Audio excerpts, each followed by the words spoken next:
Donc Jacques Savin, moi je suis paysan en Bretagne. J'ai fait des études agricoles et ensuite j'ai travaillé sur la ferme parentale. Je me suis associé avec mes parents en 1991 et mon projet ça a été de monter la production porcine. Aujourd'hui, je fais peut-être un bon brutal, mais moi je prépare ma transmission, il n'y a plus de porc sur la ferme, il n'y a plus que du lait en bio et on est deux associés. Pour parler des difficultés avec l'élevage de porc, donc il y a eu cette première crise en 99 où le prix du porc était à 5 francs du kilo, c'est le prix de référence et le marché au cadran à Perrin. Cette crise-là est passée, il y a eu des soucis sanitaires qui sont arrivés dans beaucoup d'élevages. On appelait ça la maladie bleue, la SDRP. Donc il y a des mesures qui avaient été mises en place pour soutenir la filière porcine, enfin les éleveurs de porc.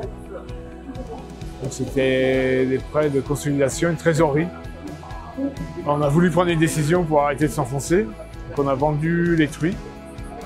Et là on avait un contrat puisqu'on engraissait des porcelets, enfin des porcs qui arrivaient à 30 kg pour les emmener jusqu'à l'abattoir à notre éleveur.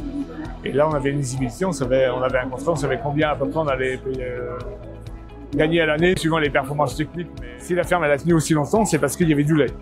Et du lait, on avait fait le choix, là où par contre on était complètement autonome avec un lit au sol. Et on a arrêté l'engraissement il y a 3 ans. Tout ça parce que on est livreur de lait chez Biolay et là il n'y a plus de mixité dans les fermes où ils collectent. Pour dire le parcours, il y a beaucoup de rebondissements. Ouais, pour parler de l'agriculture biologique, je sais aujourd'hui il n'y a plus que du lait sur la ferme et qu'on a passé en bio en 2009. Et juste pour parler des difficultés qu'on rencontre en ce moment, en 2009, il y avait un différentiel de 150 € entre le lait conventionnel et le lait bio. Aujourd'hui, il y a un différentiel de prix qui est de 30, 40, 50 €. Et on n'a pas une productivité par vache énorme, on pourrait produire plus, mais c'est pour acheter du soja en bio, ça colle pas du tout. Jusqu'au Covid, pendant le Covid, il y a eu un bond et il y a une demande qui a progressé tout le temps. Il y a eu une vague de conversion en lait bio. Et voilà, la situation s'est retournée. Après le Covid, les gens sont partis consommer autre chose autrement.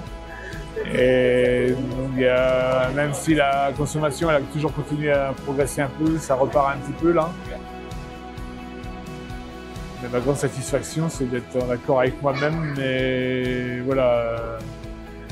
Essayer de faire au mieux avec tout l'écosystème qui nous entoure, de faire au mieux.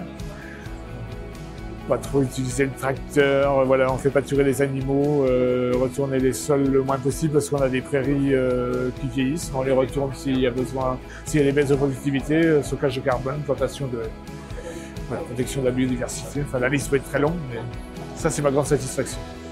La satisfaction aussi, c'est que j'ai permis à ce qu'on appelle les NIMA, non issus du milieu agricole, de s'installer. Mon associé actuel s'est installé en 2009 avec moi. Donc là, moi, j'arrive à la période où je vais transmettre. Et là, le projet, c'est un jeune qui est intéressé, qui est aussi un NIMA, qui n'est pas du tout issu du milieu agricole.